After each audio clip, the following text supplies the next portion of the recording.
말씀은 에스겔 48장 30절부터 35절까지의 말씀, 구약성경 1230쪽입니다. 에스겔 48장 30절부터 35절까지의 말씀,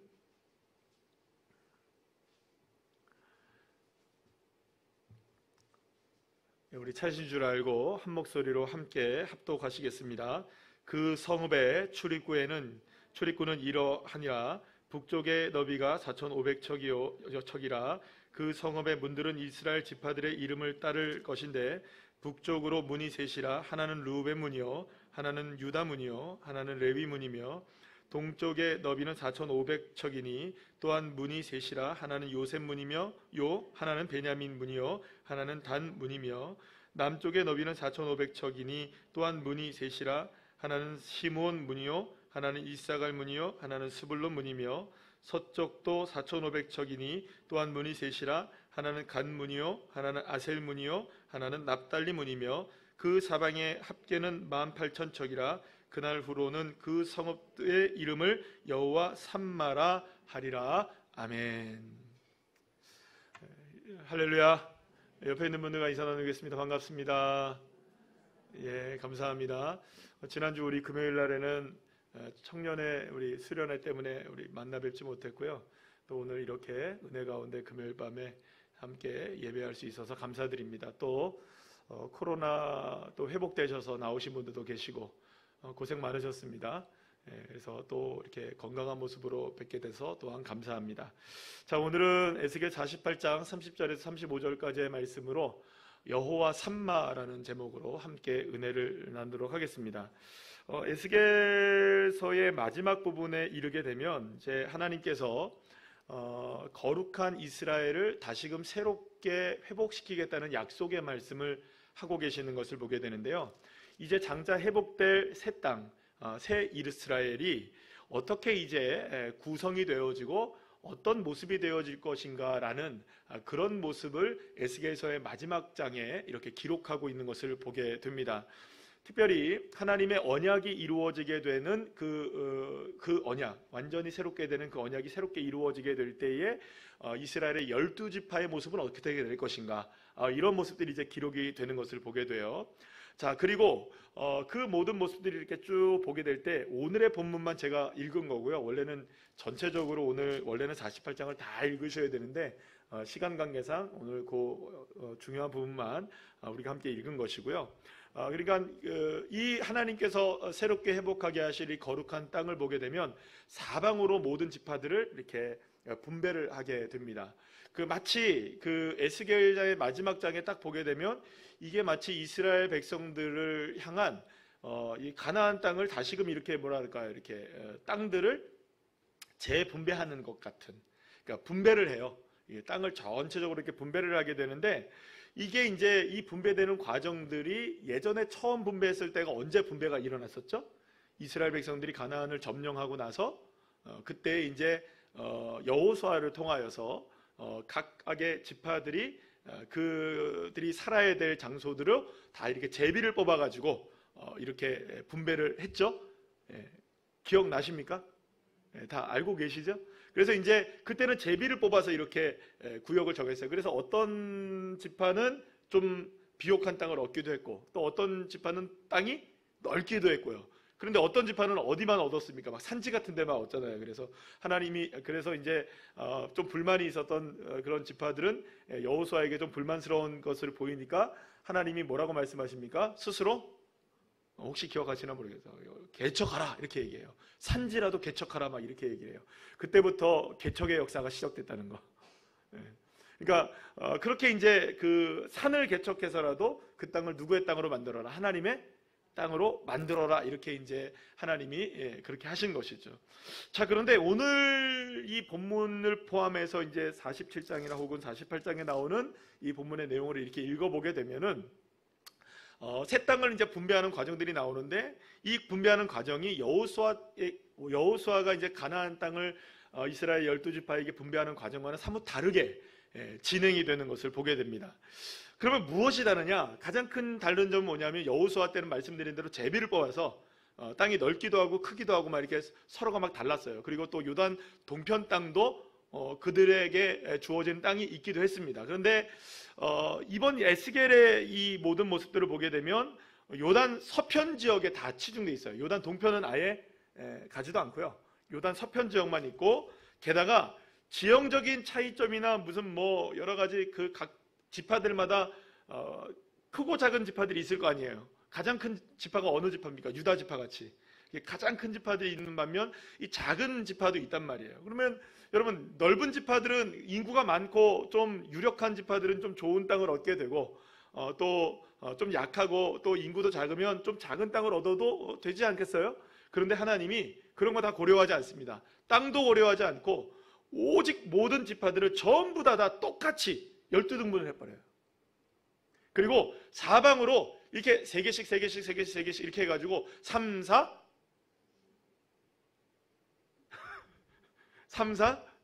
12지파가 이렇게 나오는 거예요. 그래서 이렇게 사방으로 해서 그냥 다 잘라버리는 거예요. 똑같은 땅들로 이렇게 딱 정해버려요. 그냥 여러분 좀 다르죠, 그죠? 그 여러 가지 상황들을 고려하지 않고 거기에 그냥 뭐 지파의 인구가 많든지 힘이 세든지 어떠든지 그 지역이 어떠든지 그런 거 다 고려하지 않고 똑같은 땅들을 각각의 지파들마다 다 분배를 하게 되는 것을 보게 됩니다. 자, 그런데 여기서 중요한 건 뭐냐 하면, 이렇게 많은 그 지파들을, 12지파들을 각각의 동서남북으로 3개의 지파씩 쭉 나열을 한 다음에 그 중앙에 오늘 본문에 보면 이런 게 얘기가 나와요. 각각의, 여기서 보시면 오늘 본문을 한번 읽어보시면은요, 이 뭔가 그 안에서 밖으로 나가는 것 같은, 동쪽으로 나가고 서쪽으로 나가고 북쪽으로 나가고, 그러니까 남쪽으로 나가는, 그러면 그것을 나가려면 어디에서 나가는 겁니까? 이 자체는. 다시요. 지금 여기서 지금 오늘 본문에 동쪽으로 향해서 문이 나 있고, 서쪽으로 향해서 문이 나 있고, 북쪽으로 향해 문이 나 있고, 또 어디로 문이 나 있습니까? 남쪽으로 문이 나 있는데 각각의 그 문의 이름들을 지파의 이름을 땄죠. 그러면 이거는 어디에서 본 문일까요? 그렇죠? 헷갈리십니까? 그러니까 중앙에서 봐야 동쪽도 서쪽도 북쪽도 남쪽도 문이 다 보이죠. 이렇게 보면. 이렇게까지 했는데 이해가 안 되십니까? 제가 그림을 준비하지 못해서 여러분들 죄송합니다. 그림을 좀 준비했다면 훨씬 더 좋았을 텐데. 자, 그러니까 여기서 보면은 중앙에 뭐가 있는 거예요. 그죠? 이해가 되십니까? 그러면 도대체 중앙에 뭘 놨을까요? 중앙에. 여기에 바로 하나님의 성전을 두는 겁니다. 그러니까 이스라엘 백성들이 새롭게 분배될 새 하늘과 새 땅에서 새롭게 하나님께서 이스라엘 백성들에게 분배될 모든 땅들에 쫙 분배가 된 다음에 그 중앙에 무엇을 딱 놓는 겁니까? 하나님의 성전을 두시겠다. 그럼 오늘 여러분 먼저 오늘 본문의 앞부분인 이제 8절과 12절 내용을 보면은 이렇게 해서 이제 거룩한 땅이 먼저 확보가 되는 걸로 보게 돼요. 이제 거룩한 땅이라는 건 이제 확보가 된 다음에 그 새 땅의 중앙에는 무엇이 있냐면 하나님 앞에 드리는 거룩한 땅이 거기에 만들어지게 되어 있어요. 그리고 그 중앙에는 무엇이 만들어지느냐? 따라합시다. 하나님의 성소. 하나님의 성소가 만들어질 것이라고 주님이 말씀하고 계시는 거예요. 그러면 그 중앙에 성소가 있는 자리가 제사장의 땅의 중심이 될 것이고, 북편에는 레위 사람들이 있을 것이고, 남편과 서편 막 그런 자리들마다 모두가 다 성읍들이 자리하게 되고 모든 성읍의 기지들이 자리하게 될 것이다라고 하나님이 말씀하고 계시는 거죠. 그러니까 모든 지파들이 중심에 무엇이 딱 들어가 있는 겁니까? 하나님의 성전, 하나님의 성소가 자리 잡고 있게 되겠다. 자, 그런데 먼저 오늘 21절 말씀을 한번 읽어볼게요. 오늘 본문은 아닌데 그 앞쪽에 있는 말씀인데 21절 말씀, 에스겔 48장 21절 말씀 한번 읽어볼까요? 시작. 거룩하게 구별할 땅과 성읍의 기지 좌우편에 남은 땅은 군주에게 돌릴지니 곧 거룩하게 구별할 땅의 동쪽을 향한 그 경계선 앞 25,000척과 서쪽을 향한 그 경계선 앞 25,000척이라. 다른 목들과 연접한 땅이니 이것을 군주에게 돌릴 것이며 거룩하게 구별할 땅과 성전의 성소가 그 중앙에 있으리라. 여기서 지금 중요한 건 뭐냐면 그 앞에 있는 거는 뭐 이런저런 어떻게 배치하고 뭐 이런 얘기들입니다. 그 배치하는 것도 중요한 거지만 지금 여기서 제일 중요한 건 뭐예요? 그 성전의 성소가 그 모든 지파들의 모든 자리들의 모든 것들의 배치를 다 해놓고 가장 중앙에 무엇이 있게 하겠다? 성소, 하나님의 성소가 있게 하겠다. 자, 그런데 여러분, 에스겔서 47장에는 우리가 너무나 잘 아는 이 말씀이 나오죠. 성전에서 무엇이 흘러 넘칩니까? 물이 막 흘러 넘쳐요. 그리고 그 물이 흘러가는 곳마다 놀라운 회복의 역사가 막 일어나게 되죠. 그 물이 맨 처음에는 발목에 차고 무릎에 차고 허리가 차고 창이란 수영을 할 수 있는 그렇게 차게 되는 그런 모습들의 47장의 내용이 나오는 거 여러분들 아마 기억하실 겁니다. 자, 그러면 성전에서 흘러나오는 물이 지금 이제 에스겔이 지금 그 하나님을 통하여서 보게 되는 이런 말씀을 우리가 생각해 보게 되면 모든 것의 중앙에는 무엇이 있다고요? 하나님의 성소가 있어요. 그러면 그 성전과 성소에서 지금 무엇이 흘러 넘칩니까? 물이 생수의 강이 쭉 흘러 넘치면 그것이 닿는 곳마다 어떻게 되는 거예요? 다 회복되는 거예요. 할렐루야. 자, 에스겔서 47장 1절 말씀 우리 한번 다 같이 읽어볼까요? 시작. 그가 나를 데리고 성전문에 이르시니 성전의 앞면이 동쪽으로 향하였는데 그 문지방 밑에서 물이 나와 동쪽으로 흐르다가 성전 오른쪽 제단 남쪽으로 흘러내리더라. 아멘. 그러니까 이렇게 성전에서 흘러나오는 모든 것들마다 어떤 역사가 일어나느냐 말씀으로 확인하시죠. 9절 말씀, 47장 9절 말씀 한번 읽어볼까요? 시작. 이 강물이 이르는 곳마다 번성하는 모든 생물이 살고 또 고기가 심이 많으리니 이 물이 흘러 들어가므로 바닷물이 되살아나겠고 이 강이 흐르는 각처의 모든 것이 살 것이며. 아멘. 자, 그런데 여기서 말하는 바다가 어떤 바다냐? 어떤 바다냐면요, 따라합시다. 사해. 사해는 어떤 바다죠? 죽은 바다예요. 염도가 너무 높아서 거기에는 생물이 살아갈 수가 없어요. 그런데 이 사해 바다가 있는 그곳에 무엇이 흘러가면, 성소에서 흘러넘치는 물이 그 바다에 닿기만 하면 그 바다조차도, 죽은 바다조차도 어떻게 된다? 살아나게 된다. 할렐루야. 그러니까 다시 말하면 생명의 그런 죽어있는 자들이라 할지라도 그리고 또 모든 것이 부족하고 연약한 모습이라 할지라도 성전에서 흘러나오는 물만 닿기만 하면, 할렐루야, 성전에서 흘러나오는 물이 닿기만 하면 그 모든 것들은 다 회복되어지고 소생되어진다라고 주님은 말씀하고 계시는 거예요. 그리고 그 성전이 어디에 있느냐? 중심에 있다는 거예요. 지금 그러니까 이 말은 무슨 말입니까? 이스라엘 백성들을 다시금 재편했단 말이에요. 땅의 문제가 아니죠. 상황을 고려하지 않았죠. 형편을 고려했습니까? 안 고려했습니까? 이게 중요한 거예요, 여러분. 이스라엘 백성들을 처음에 가나안 땅에 이렇게 여호수아 시대 때에 가나안 땅을 분배했을 때는 제비를 뽑아도 각각의 나름대로의 의미가 담겨져 있게 그 땅을 차지하게 됐어요. 그런데 하나님은 이제 다시금 만들어낼 새 이스라엘 새 땅은 그런 거 고려하지 않겠다는 거예요. 땅이 푹 꺼져 있든 높든 산이든 광야이든 바다이든 죽은 바다이든 살아있는 바다이든 그런 모든 것들을 고려하겠다 안 하겠다? 안 하겠다는 거예요. 아니 나는 동쪽이 좋은데 왜 나는 서쪽을 주세요? 그거 고려하지 않겠다는 거예요. 아니 나는 좀 비옥한 땅을 주시지 왜 이런 땅을 주세요? 그런 거 고려하지 않겠다는 거예요. 여기서 중요한 건 뭘까요? 땅의 모습도 아니고 그들이 처하게 된 상황도 문제가 아닌 거예요. 그들 중심에 무엇이 있다?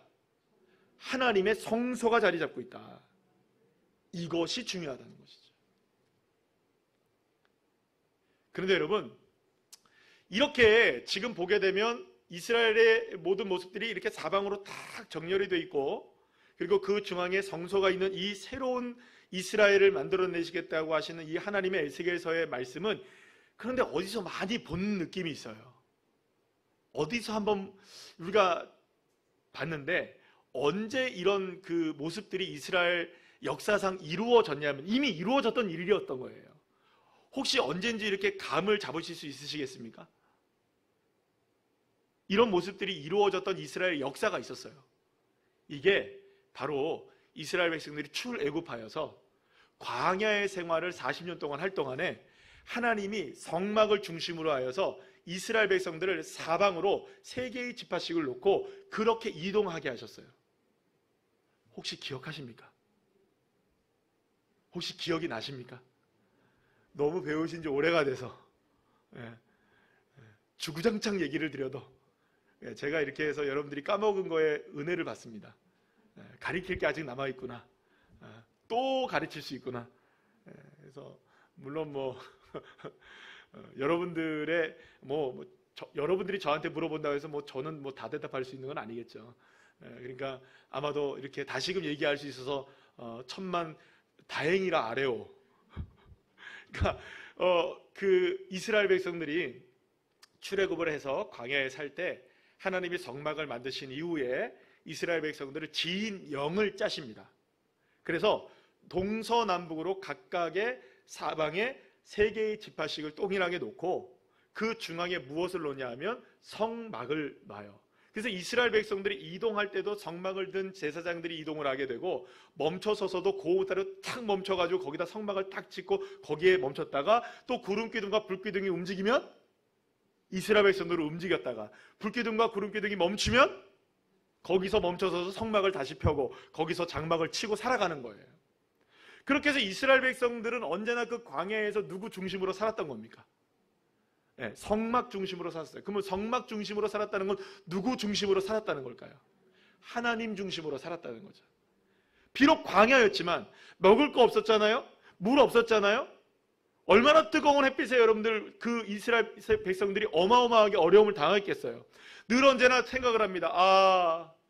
애굽 땅에서 먹었던 고기 이사이에 꼈던 이쑤시개 막 이렇게 했던 거 그거 기억하는 거예요. 막 배부르게 먹었던 그날을 기억하는 거예요. 추억하는 거예요.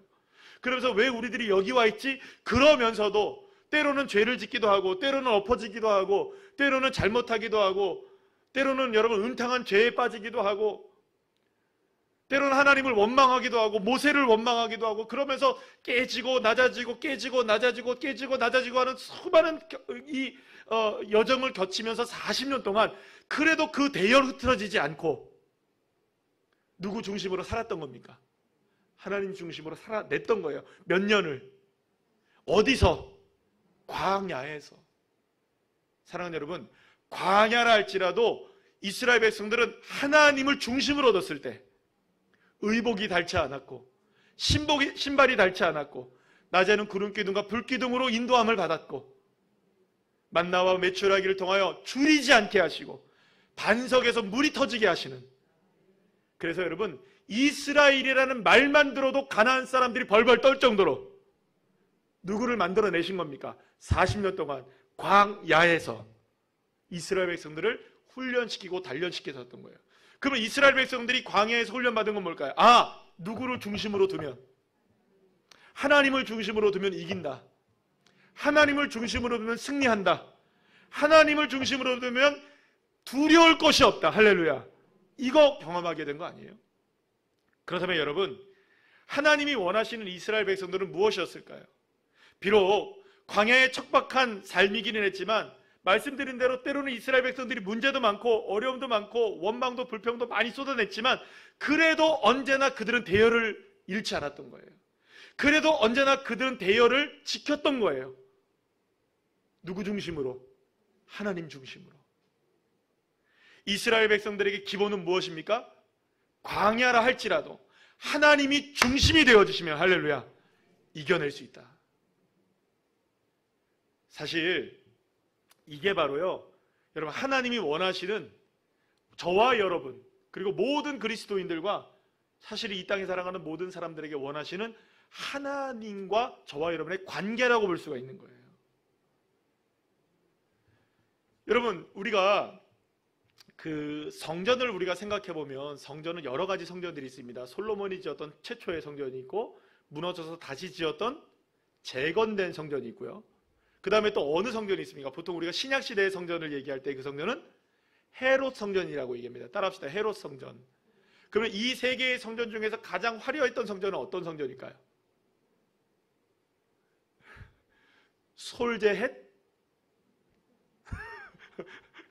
솔제 성전 이러시는, 제가 들을 때는 솔제헷 이렇게 들렸어요. 아, 솔로몬 재건 성전, 뭐 헤롯 성전 다 얘기하신 것 같아요. 자, 1, 2번, 3번 딱 하나만 고르십시오.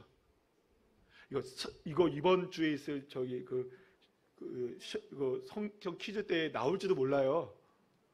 저는 출제 안 했습니다. 우리 전사님들이 출제했으니까 한번 잘 비벼보세요. 무슨 문제가 나오느냐. 여러분들 그 상금이 꽤 커요. 1등 하시면 개인전으로 할 거예요. 아마. 칼을 갈고 계십니다. 오늘부터 신구약 성경을 다 읽으시면 될 거예요. 자, 솔로몬 성전이니까요, 재건 성전이니까요, 헤롯 성전이니까요. 가장 화려한 성전은 헤롯 성전이에요. 말씀을 드렸는데도 그죠? 솔로몬 성전이 가장 화려할 것 같지만 이 헤롯 성전은 증축을 했어요. 거기다가 금을 때려 부었어요, 막 그냥. 그래갖고 제자들이 이번 주 우리가 함께 새벽에 말씀으로 우리가 큐티르 말씀으로 그걸 우리가 함께 읽었잖아요, 그죠? 오늘 이번 주 주일날에도 그 말씀을 함께 좀 나누게 될 텐데, 헤롯은 막 그냥 거기다 금을 때려 부어가지고 제자들이 봐도 와, 이렇게 할 정도로 정말 멋있네요, 이렇게 할 정도로 헤롯이 증축한 성전은 엄청나게 어마어마한 규모였어요. 그러면 여러분, 하나님이 원하셨던 이 성전의 원형의 모습은 무엇일까? 최초의 성전은 솔로몬의 성전이고, 그래서 재건된 성전도 나름대로 의미가 있죠.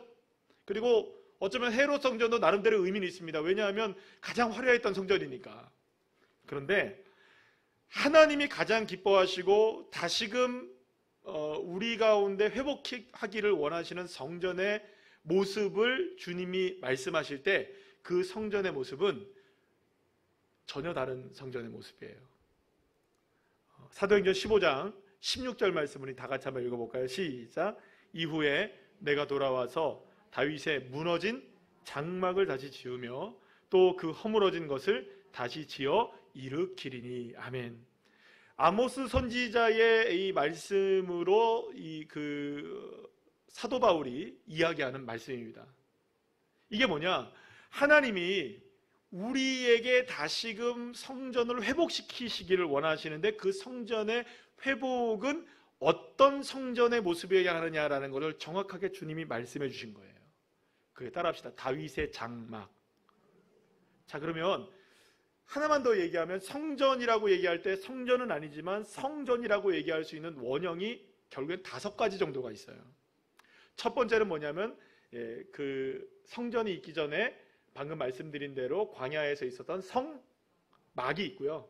두 번째는 다윗의 장막이 있어요. 이게 왜 그러냐면 이게 이제 블레셋에게 법궤를 뺏겼잖아요.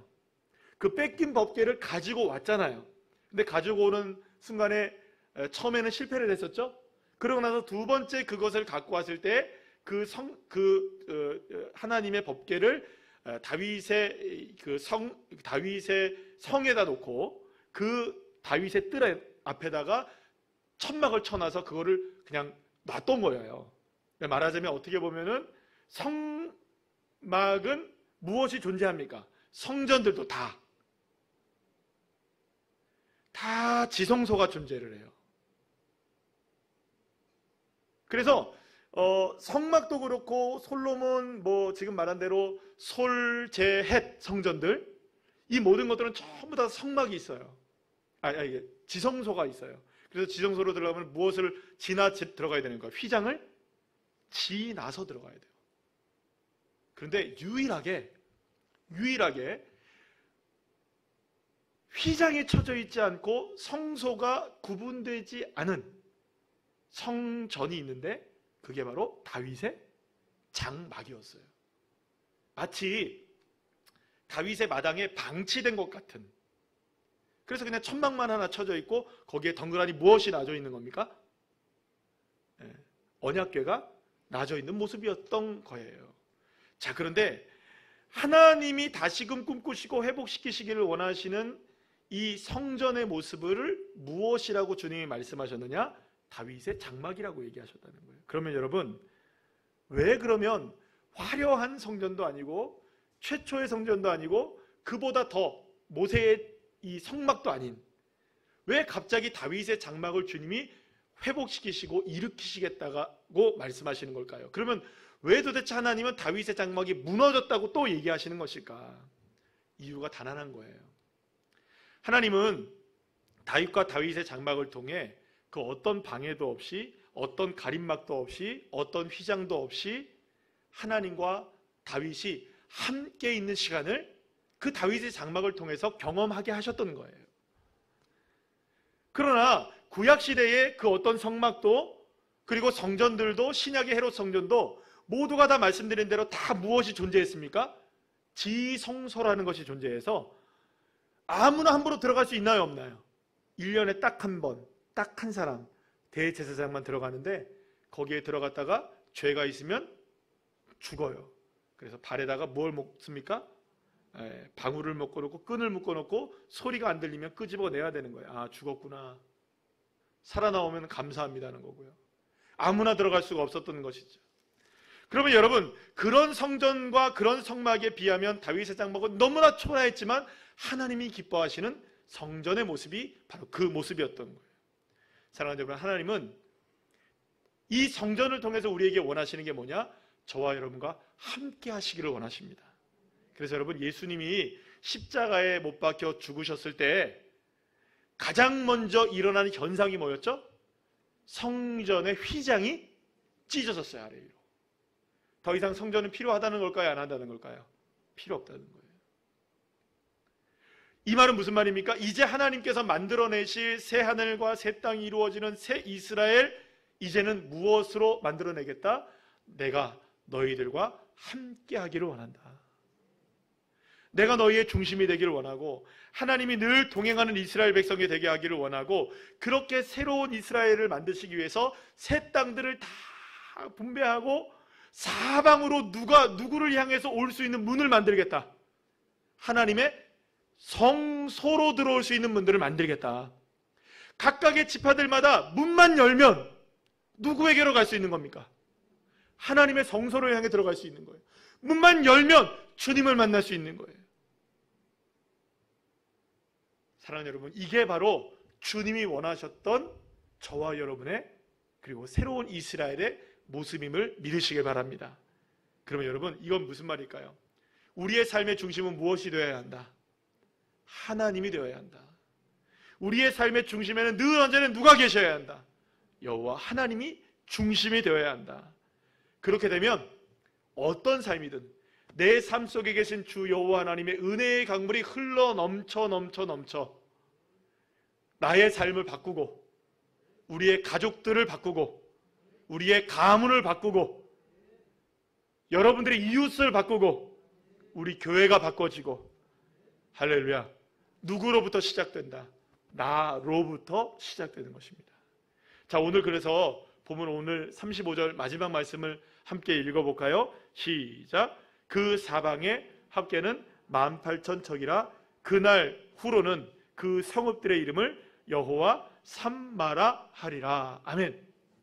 여러분, 여호와 삼마의 뜻이 혹시 무엇인 줄 아시는 분 계십니까? 여호와 삼마라는 의미는 여호와께서, 따라합시다. 여호와께서 거기 계시다. 그러면 어디서 많이 들어본 말과 똑같은 말이죠. 신약시대 우리가 네 글자 그렇죠. 이 어려운 걸 어떻게 맞히셨을까? 여호와 삼마는 임마누엘과 같은 의미예요. 그러니까 여호와 삼마라고 이야기를 하시는데 이 이름은 여호와께서 거기에 계신다. 임마누엘 하신다.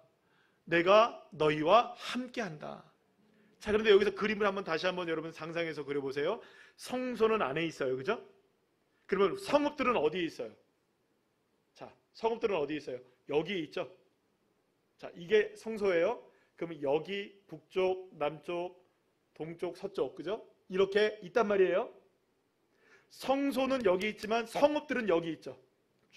여기 12개가 있잖아요. 그런데 잘 보세요. 성소를 여호와 삼마라고 부릅니까? 성읍들을 여호와 삼마라고 부릅니까? 잘 보세요. 절 보면 안 나와요. 성읍의 이름들을 뭐라고 한다고요? 여호와 삼마라고 한대요.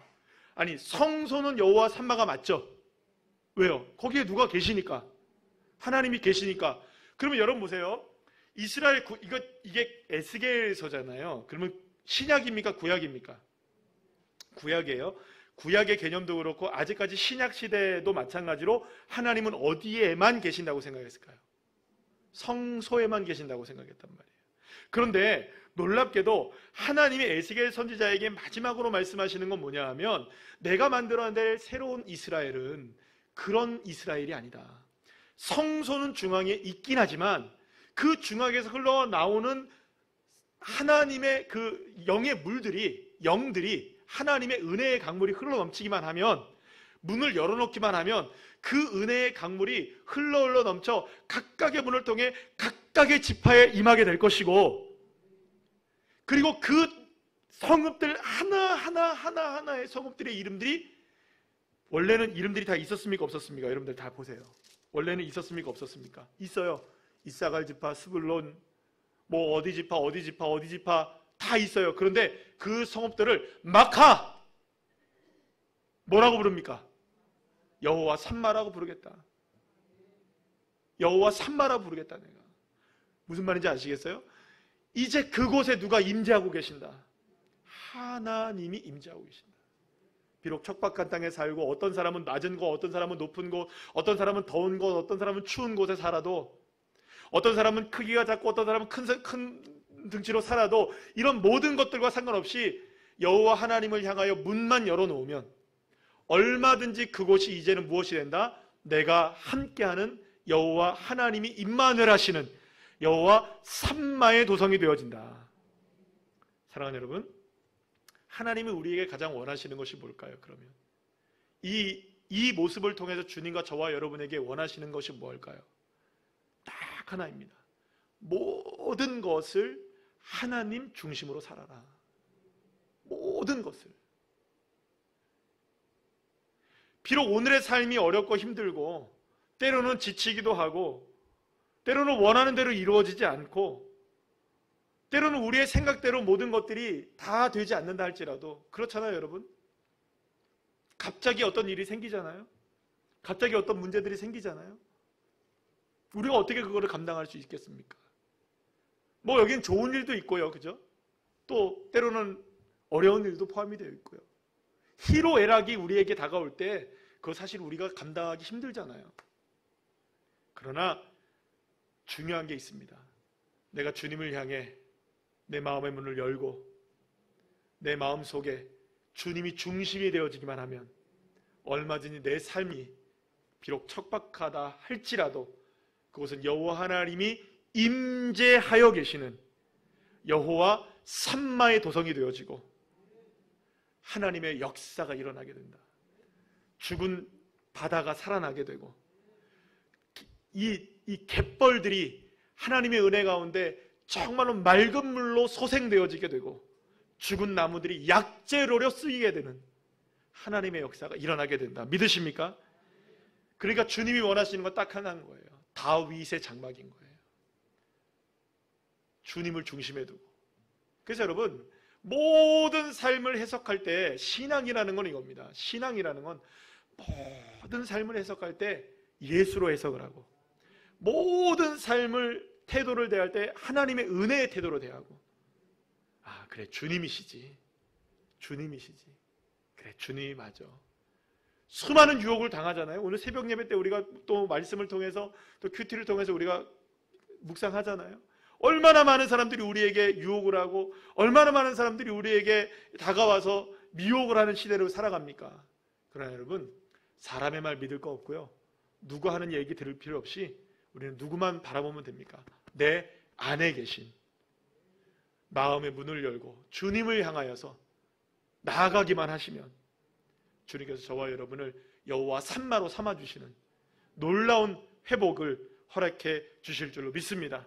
그래서 여호와 샴마, 여호와 삼마, 임마누엘 하신 그 주님, 저와 여러분의 삶으로 그렇게 축복을 누리시는 귀한 자녀들 한 분 한 분들 다 되시기를 간절히 축원합니다.